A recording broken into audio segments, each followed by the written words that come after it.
And today we're going to be talking about an emotion that I would just say most of us would probably not right away say that it's something that we struggle with. As we've looked at with the last two emotions, a lot of times we don't even know, right? It takes somebody we love and care about for us to be open to hear what they would say, and it's really true with this one, I think, more than any, because I believe it's so deceitful. But today I'm going to be talking about greed. Remember, guilt says, I owe you, and the way you get past that is through confession. Anger says, you owe me, and we get by that with forgiveness. Greed says, now listen, because I just got, the first time I read this, I went, no way. But I promised you, as I worked through it, I went, oh, dude, I'm in there somewhere. Greed says, I owe me. I owe me. And some of you immediately, somebody comes into mind, you'd say, amen, I know that guy. But just stop for a minute and stop thinking about that person. And as we go through this, really think about the things that the Apostle Paul says and that Jesus says. We're going to be reading a story that Jesus told about this to warn us. He actually tells us to guard ourselves against all kinds of greed because there's all kinds of greed. It's not the ones that we see that seem to be so obvious. And the interesting thing is, next slide, is that greed disguises itself, you ready? As saving, planning, and security. The person that struggles with greed the most, it's very easy for them to sit back and go, well, you know, I'm just being a very good steward of my money. And it's a control issue, and what ends up happening is there's nothing wrong with saving money, there's nothing wrong with planning for your future until those things become more important than your relationship with God. And that's when it becomes a problem that we struggle with. Most people, though, don't save, right? Most people really don't plan. Now, some of you, you've got your plans laid out like, you know, and you might need therapy for that. We'll come talk to me about that afterwards. But most of us don't save. We don't plan for the future, even though we believe we need to. So we always have this sense or feeling that we just don't have enough. We just don't have enough. And the interesting thing with greed is that greed can hide itself from us so well, especially as Christians, because here's the weird thing about greed. With greed, you can even appear to be generous, but still be greedy. Especially if you're rich. You can appear to be generous, but still be greedy. But here's the deal. People around you see it. People around you see it. Why? Look at the first verse that I'm going to share with you guys. 2 Corinthians 11:14. This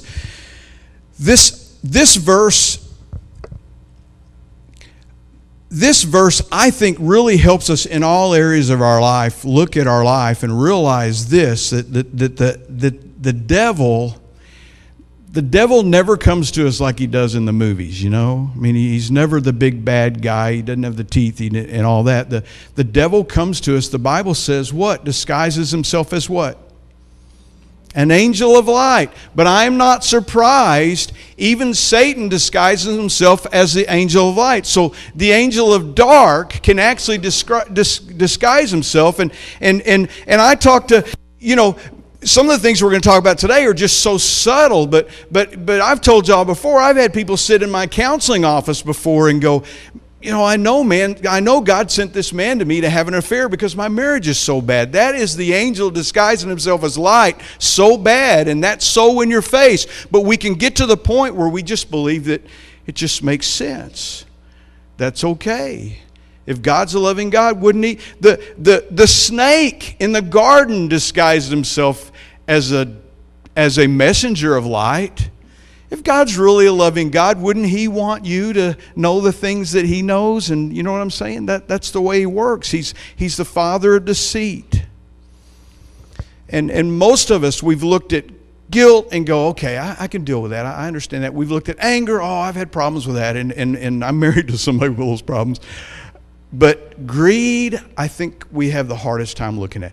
And again, this message is inspired by Andy Stanley's book called Enemies of the Heart, and I do recommend that book. You can get it on Amazon or anywhere. We gave a couple of them away in the service last week. But really, all of my messages are not the same as his chapters, and he goes so deep in things that you can't do in a 30-minute message. So I would recommend that book. But one of the things he puts in there is this. He says, you might struggle with greed. You might be a greedy person if you talk a lot and worry about money. If you talk a lot, there's a person that I used to run around with that could never buy anything without telling you how much it cost. I bought a $600 lawnmower. I just got this, and everything is just because all he can think about is the money of and all. But we tend to worry and we tend to talk a lot about money. We're not a cheerful giver. Again, remember I told you can be greedy but seem like you're generous. For the Christian who religiously gives out of fear of God instead of joy, that's not being a cheerful giver. You may be more reluctant to share. It's funny how we teach our kids. I got 2 little grandkids right now, and one of them's 1 and one of them's 4, and the 1-year-old's just old enough that he wants to grab everything. So Brooke and Jonas are in the process of trying to teach Poppy Grace to share. And now Poppy's playing soccer.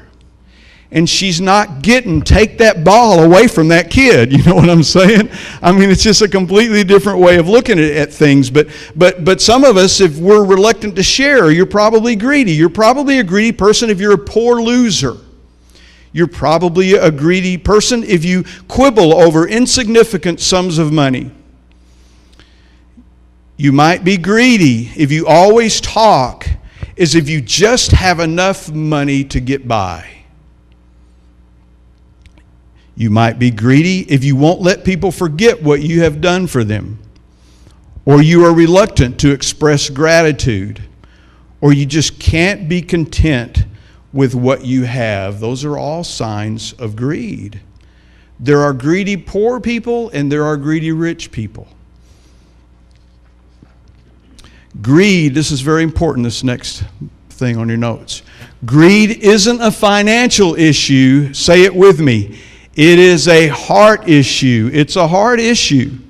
Look, you don't have to have a lot of money to be generous. As a matter of fact, some of the most generous people I've ever met in my life have nothing. And they've just developed the attitude of this is God's, and if I have it, I have it, and I'm willing to give it away to anybody. And it's just a whole different mindset. It really doesn't have to do with your ability to bring in the cash. It has to do with the heart issue. With the heart issue. Look at Luke 12:15, and I'm about to. This is the opening verse to the story. This is a very short story that Jesus is about to tell, but he opens up with this. What's the first word? Beware. So obviously, anytime Jesus says beware, you've got to think that he knows, right? He created us. He knows what's problems for us, and he says this. Beware, guard against every kind of greed. Life is not measured by how much you own. Now, most of us, especially we've been Christians for any time at all, would go, well, yeah, that's true. I understand that. But then when you look at your life and how you handle your money and how you do the things you do with it, I think you have to ask yourself, am I a greedy person? Be on your guard. Because greed can hide itself so easily in a virtuous behavior. A Christian will say, I'm just trying to be a good steward of my money. Or when I get to the point where I'm at a certain place in my finances, then I'm going to become a much more generous person. I want to tell you something. It doesn't work. Because if you don't work on changing the heart, if you work on changing the heart, you can be generous when you have nothing. But if you don't change the heart, you can come across lots of money and still not be a generous person. You'll never get there. It has to be a change of heart. And why do we have so much trouble with that? Next thing on your notes. The driving force behind greed is what? Fear. Can you see that? Can you see that? And it's a fear. And again, as Christians, we have a really hard time with this because, we know what we're supposed to believe, but we have to look at our lives all the time and we have to say, does what we say we believe match up with what we say with what we do, or what we feel in our heart is the right thing for us to do? The problem is that we have this fear that God can't or won't take care of us. This fear that God can't or won't take care of us. Let's look at this story that Jesus tells. And I've got I put a subheading on there of we are managers, not owners. Does that make sense to you? Anything you have, right? We are managers, not owners. Now, the best way to think of that would be if you think about the company that you work for. You know the things that they use you to do to use your job. You've been given a computer for your job. You've been given a lot of your companies pay for your phone so you could use it for your job, and you have all the equipment to use for your job, and the right way to go about handling that stuff is to do what? Use it to do your job. If you sell widgets, then that computer you have and that car you drive and that phone you have, the reason you have those is so that you can sell more widgets, right? Put that in the global world, God, and we got to realize, everything we have is a gift for God, and it's been given to us to manage to do God's work. Now you can take that down way past cars and phones and computers, and you can go, Royal, you've been given your next breath to do the work of God. Now what's weird is even people that really don't even know that, when they come later in their life, it's weird that in the seminaries, the average age in a seminary is a lot higher than in a regular college. You know why? Because 40-year-olds go, I need to be doing something more important with my life. I need to be doing something to help people. I've been thinking about myself all this time, and I don't have a whole lot of time left, and whatever. You know what I'm saying? And that's what it's all about. We are managers and not owners. And for me, that's one of the best ways to look at every single thing that I do and every single thing that I have. Look what he says. Look at verse 16. Sorry. Then he told them a story. He said, a rich man had a fertile farm and he produced fine crops. And then he said to himself, now that's subtle, but he's not talking to God here, would you say? Circle that, put it in bold. He says to himself, what should I do?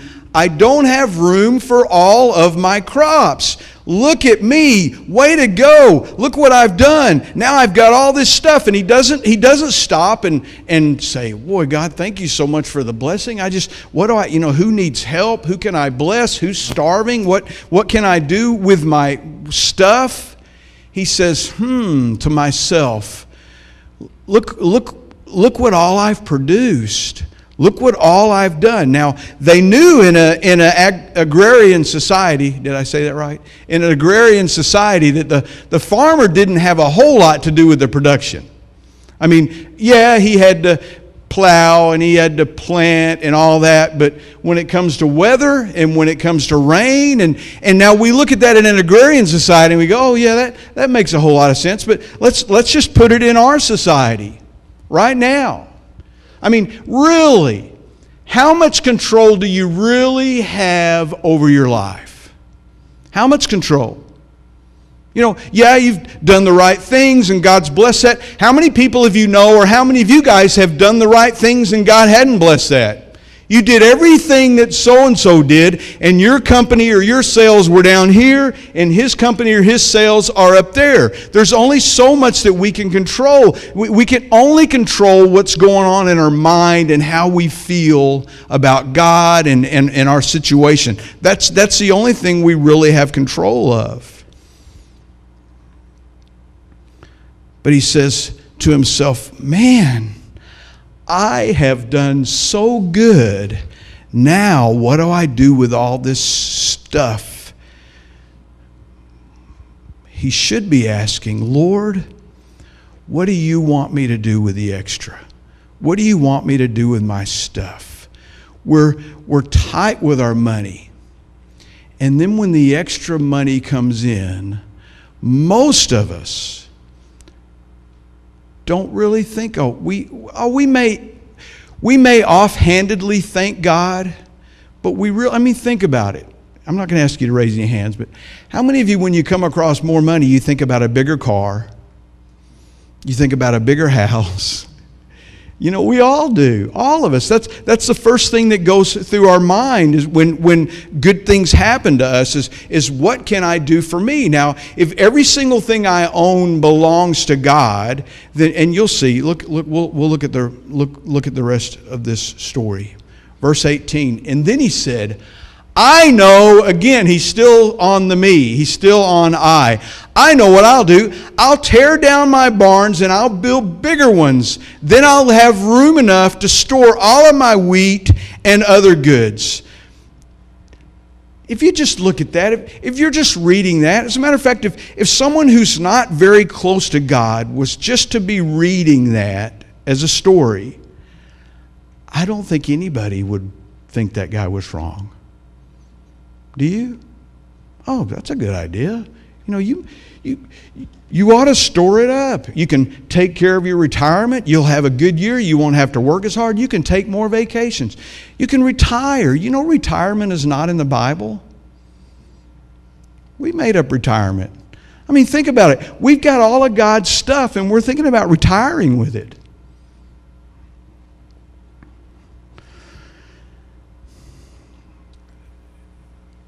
What does God want him to do with it? Look at verse 19. And then I'll sit back and I'll say to myself, my friend, you are so awesome. You are so cool. You have enough stored away for years to come. Now take it easy and say it with me. Eat, drink, and be merry. He would be a great American. Would you agree?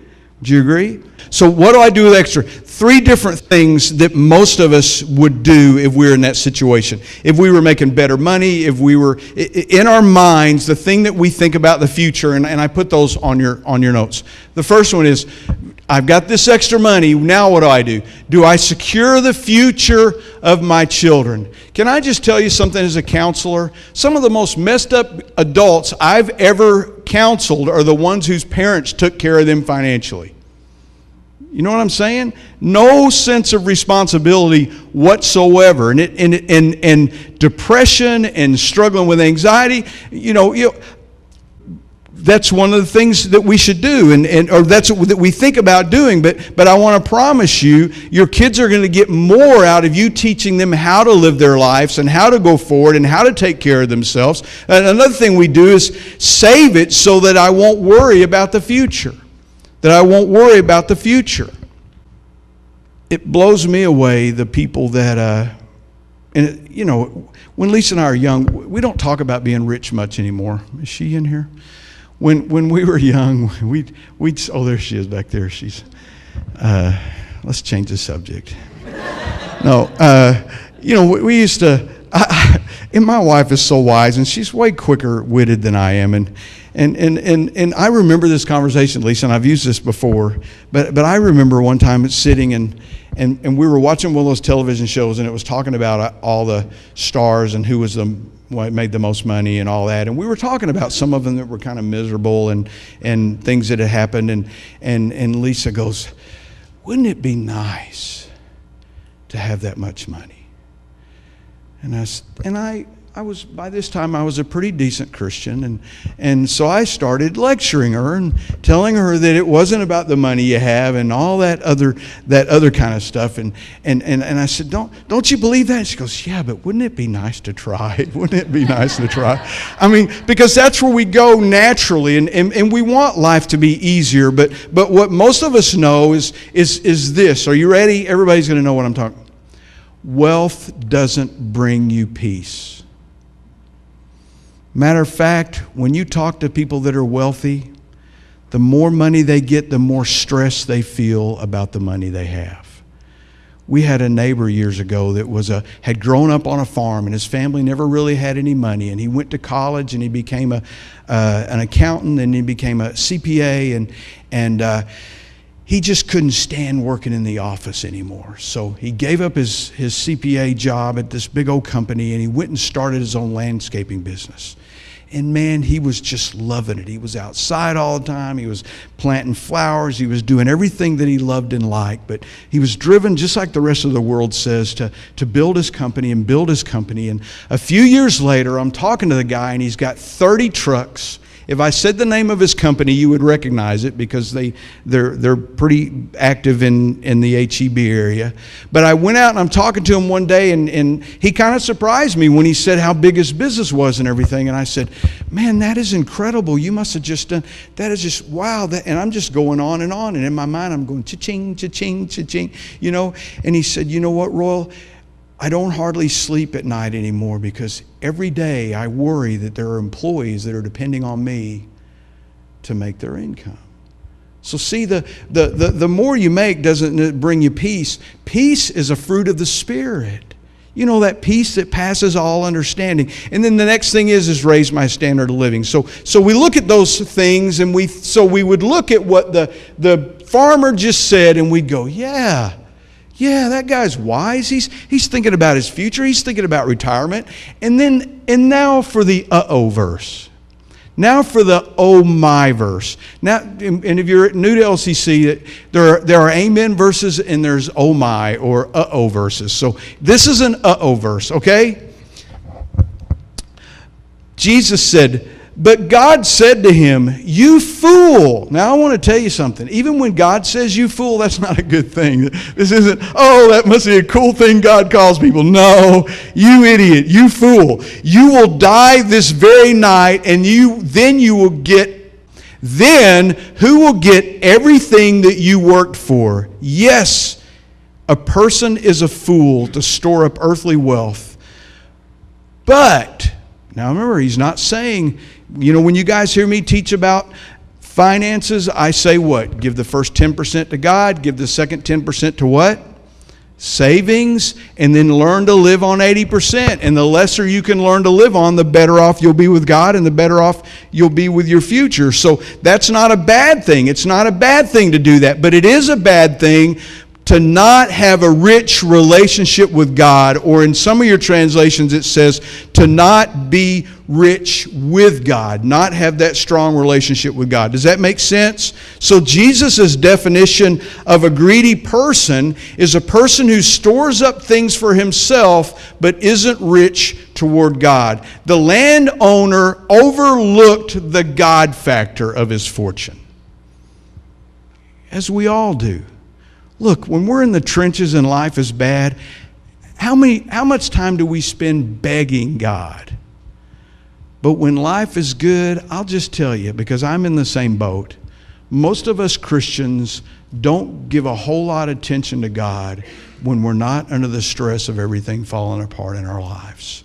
And that's a discipline that doesn't come naturally, so we've got to work on that. Greed is natural. When you think about the sin nature that we still have within us, since we become Christians, you still realize when you look at your life that greed is a part of your default mode you fall back into. So if greed is a heart matter instead of a financial matter, then what do we need to change before we even change our money? Our heart, right? We need to change our heart. So to get rid of guilt, we had to confess. To get rid of anger, we need to forgive. To beat greed, we have to get generous. We have to get generous. And it's a heart generous. It's not just the action of giving, it's why I give. It's not how much, it's how much am I willing to sacrifice? How much am I willing to let my generosity change my life? If you become a generous person, it is going to change your life. It's going to change your lifestyle. And I've never met anybody that became more generous that didn't like their life more than when they were greedy. You know what I'm saying? Because it takes faith. It takes faith to do that, and you have to be close to God to do that. Oh, there's the people that will go, my life's so bad, I'm going to do this right now. I'm going to go ahead and do this. And let me tell you something. I've watched it happen over and over and over again. They will go ahead and do something they know God wants them to do, something that will change their life. And soon as their life gets back on track, they go right back to where they were before. That's what we do. It's just easy for us to do. And again, that's one of the reasons why we need each other so bad, to help each other be the people that we need to be. So how do you become generous? Generous giving will get rid of the greed. It will take the greed out for you. The condition of our heart means more than our actions. Look at 2 Corinthians 9:7. This is the Apostle Paul. You must each decide in your heart how much to give, and don't give reluctantly or in response to pressure. You guys, I've had church members, they kind of complain that I'm not talking about the building program all the time, or that I'm not coming in here and trying to talk you into giving money all the time. And I may have a very different philosophy than a lot of pastors. I don't believe you're supposed to give because you've been manipulated or somebody's twisted your arm. As a matter of fact, if I put enough guilt on you and you give, I believe that I have sinned then because I have caused you to do something that wasn't in your heart to do. So I talk to you about our vision, I talk to you about our need, I talk to you about our opportunity to be God's love with skin, and I really believe this. I really believe that if we all mature, we're not going to have a problem doing what God wants us to do. Because it's going to happen. Now, we've all got some maturity to go, right? We're all on this journey in a different place. But the reason I don't hammer on you guys all the time about money and everything, because we're supposed to be cheerful givers. And look at that passage. Now, you guys have watched some of these TV preachers. You guys have been in churches where your pastor got up. I've heard you. Your pastor got up every week and said, I heard a local pastor here one time say, look, if you're not giving, get up out of your chair and leave and let somebody else sit there. Look what this says. Just look at it. Don't give reluctantly or in response to pressure, for God loves those who give what? Cheerfully. I mean, that's what it's all about. And those of you in here that I know of that are generous people, you're some of the happiest, peaceful, gentlest, awesome people on the planet, because you've just got this heart that you've allowed God to develop through your generosity. The last thing I just want to hit on, then we're going to do communion. Would our servers go ahead and come forward, and you guys get ready. And I'm going to think this is a very practical way to look at developing yourself as a generous person, a generous giver. The number one is basic level giving. Basic level giving. You've got to get to the point where you give an initial gift to God that is identifiable to you. Okay? Now here's what that means. First of all, decide you're going to give. And the only way you can truly decide that is if you decide you're going to give before you do anything else. Because what most people do, and you know what I'm talking about, because I've been there, I've lived there, I've done that. That way is very stressful. What most people do is they go, okay, God, I'm going to give, and they wait till the end of the month, and they give out of whatever they have left.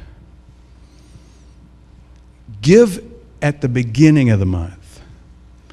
Isn't it cooler to adjust how many groceries you buy, or how many soft drinks you buy, or how many times you go to a movie, instead of instead of changing what you give God?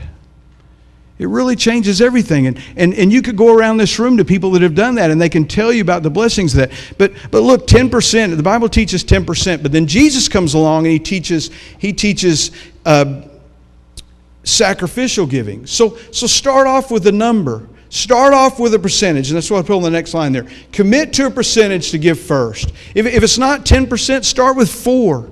Start with 3. Start with 1, and then go, I adjusted pretty good and did that. And then you go to the next month and go to 2 or whatever. But the key is the commitment up front. And Lisa and I, when we started doing that 20-something years ago, I've told y'all that was the biggest life-changing faith thing that ever happened to us. Ever. So make that commitment up front. Number 2, work your way up to obedience level giving. Now, most people would argue that 10% is obedience level giving. Jesus would argue that sacrifice is. So for some people, 10% is not a sacrifice. For some people, 20% is not a sacrifice. For some people, wherever you're at right now in your bills and everything else, 2% is a sacrifice. But you know what a lot of people do is they go, man, if I can't give this now, I'm not going to start giving until. Look, if you want to get your finances straightened out, get God in your finances. Don't try. You've messed it up by yourself a long time. What makes you think you can do it on your own? Get God in the middle of your finances. And then number 3, peak level giving is to become a generous giver. Willingness to stretch yourself, desire to be generous with others, a decision to use all of you have to honor God. These are some of the most peaceful, joyful people that you'll ever meet in your life. They're not, now a lot of them aren't driving big fancy cars and everything, because instead of going up on their house payment, they upped on what they upped on giving more money to buying food for homeless, to do whatever. They just became a more generous person. Does that make sense? All right, we're going to go into our time with God. And the amazing thing about when we talk about being generous and a change of your lifestyle, what if one day you decided, you know what, I'm going to give my life for somebody. No, I'm not talking about money or a car or anything. I'm going to die for somebody. That's generous, would you say? So Jesus taught generosity. Jesus came and he lived on earth for 33 years and he's been planning from the get-go what he was going to do. And it was a struggle, we know, because we know he was up on the Mount of Olives praying, and St. Luke writes that he was bleeding because he was so stressed out. But he said, Father, your will be done. This is what I came to do. I came to give my life for every human being that comes from here on out. That anyone who believes in me and the sacrifice that I made and that I'm the Son of God and confesses that they believe that and then commit to living their life for that, they will become like me, Jesus said. You know that's called sanctification? The day you became a Christian, not only did you become righteous, but you started this process of sanctification. And that process goes as fast as you're willing to take it. It means that every day that I'm faithful to God and live for God and realize that I'm manager of God's stuff, I'm going to become more like Jesus, and I'm going to become more like Jesus, and I'm going to become more like Jesus. So becoming a Christian is not just about a heaven thing, it's about a now thing.